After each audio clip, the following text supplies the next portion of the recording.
Assalamualaikum warahmatullahi wabarakatuh. Nama saya Nyak Saratri Andari dari Universitas Pendidikan Indonesia, Prodi Perpustakaan dan Sains Informasi dengan nomor NIM 2003751. Di sini saya akan menjelaskan tentang sejarah perkembangan perpustakaan. Teman-teman pasti pernah kan berkunjung ke perpustakaan atau membaca buku di perpustakaan? Nah, tapi teman-teman tahu tidak sih seperti apa perkembangan perpustakaan di dunia dan di Indonesia? Kalau begitu, mari kita cek sekarang. Para ilmuwan memperkirakan bahwa perpustakaan sudah ada sejak 5000 tahun sebelum Masehi.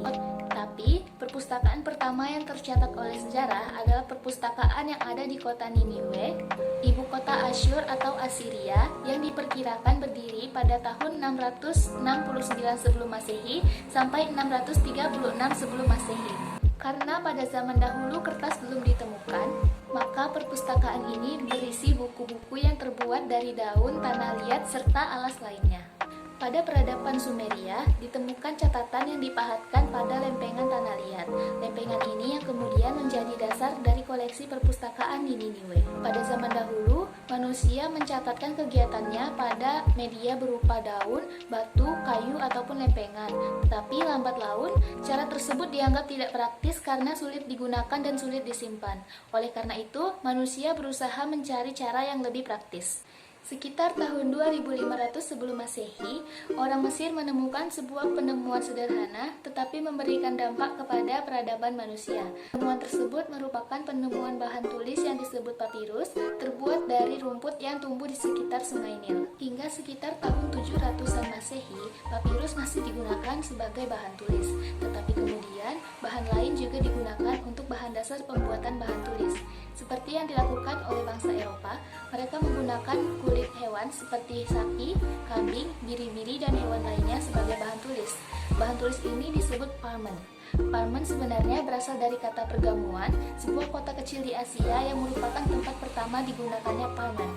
Ada juga bahan tulis lain yang disebut velum.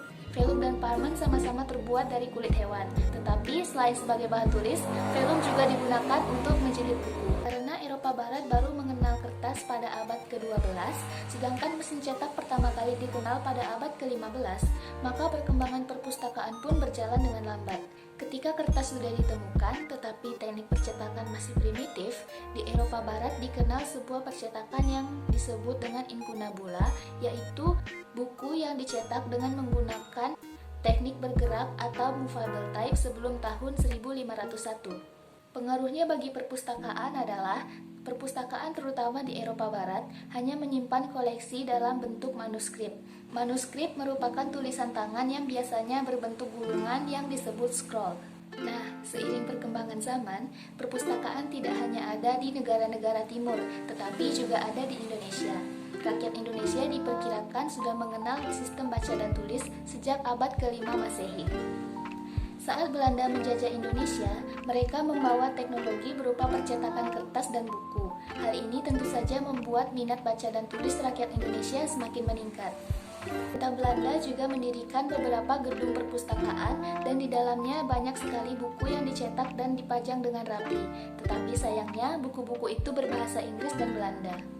Saat Jepang berkuasa, pemerintah Jepang mengeluarkan larangan penggunaan buku-buku berbahasa Inggris dan Belanda, sehingga ada banyak sekali buku berbahasa Belanda yang dibakar.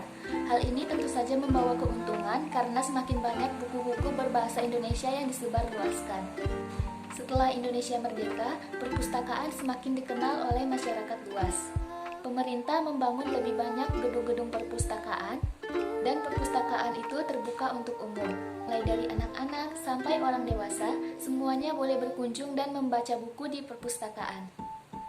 Koleksi yang ada di perpustakaan juga semakin lama semakin bertambah, sehingga pengetahuan yang dimiliki oleh rakyat Indonesia pun semakin banyak.